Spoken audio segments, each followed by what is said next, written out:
nepriklausomos Lietuvos radijas. Kalbame iš paskutinės veikiančios radijos stoties Lietuvoje. Dėmesio, kreipiamės į pasaulio valstybių vyriausybės ir parlamentus, į visus geros valios žmonės.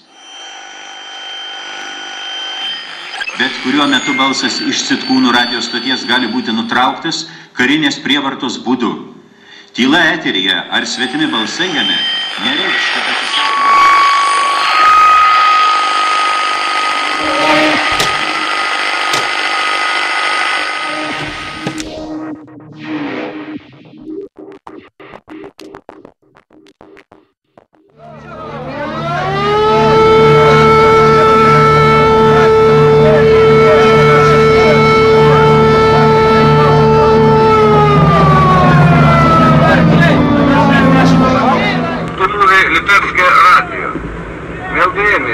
Регулярні програми Литовського радіо і телевізії є спрямовані примусово військову силу. Вождет подал Греция, абсолютно просигнал страной. Wszystkich narodów świata.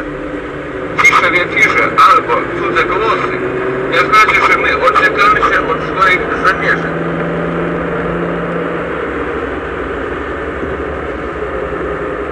Važiuojame paskui greitąją pagalbą, gal tai pakliūsim į Sitkūnus.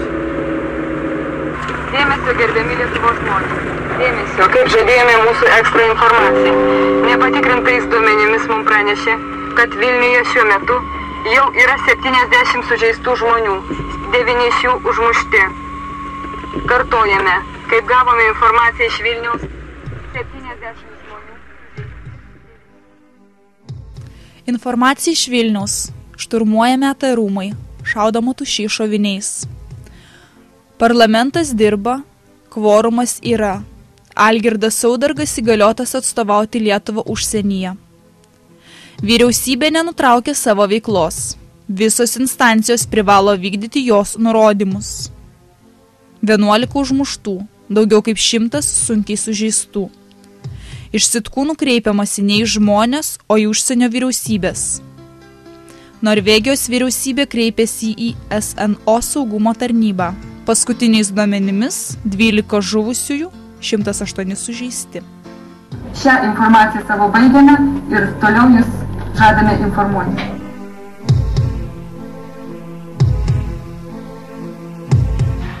Čia nepriklausomos Lietuvos radijas.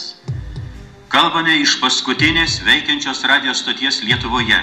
Dėmesio, kreipiamės į pasaulio valstybių vyriausybės ir parlamentus, į visus geros valios žmonės. Iš Sitkūnų radijo perdavimo stoties lietuviškai, angliškai, prancūziškai, lenkiškai ir rusiškai kartojamas tekstas. Vilniuje užgrobti sovietinės armijos.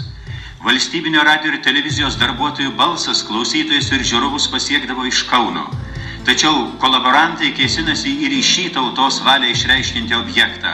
Antrą kartą bando įvykdyti karinį perversmą Lietuvoje.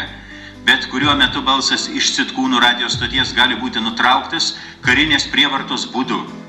Tyla eteryje ar svetimi balsai jame nereikš, kad atsisakome savo siekių, kuriuos išreiškime 1990 m. kovo 11 dienos aktu, taip pat 1991 m. vasario 9 dienos plebiscitu. Lietuvos žmonės neatsisako savo siekių, pripažįsta tik teisėtai išrinktą vyriausybę. Kovą dėl tautos laisvės esame pasiryžę tęsti toliau pogrindžio sąlygomis. Te padeda mums Dievas.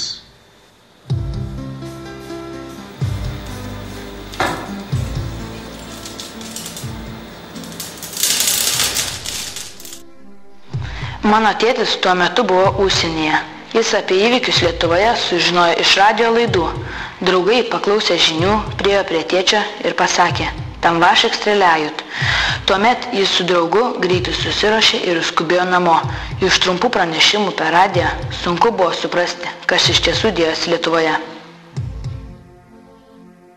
Tėtis tuo metu dirbo su dideliu traktoriumi. Sužinojęs, kad reikia saugoti Sitkūnų radijo stotį, nedvėjodamas skubėjo tenai. Traktoriumi užtvėrė stotį ir budėjo. Žmonės ėjo visą naktį. Visa Sitkūnų radijos stoties teritorija buvo užtvindyta gynėjų. Mašinos stovėjo autostradoje. į Sitkūnus buvo sunku įvažiuoti.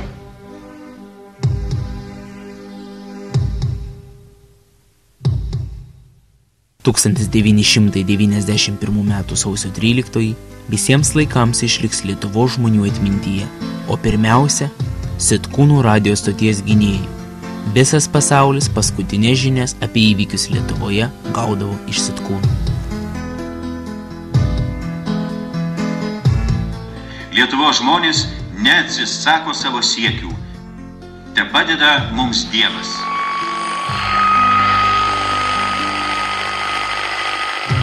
Aš jau nepakeliu minčių apie tave,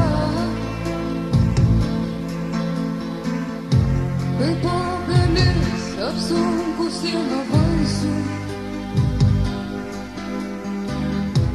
užlaužiu tragiškai nusvirusias rankas,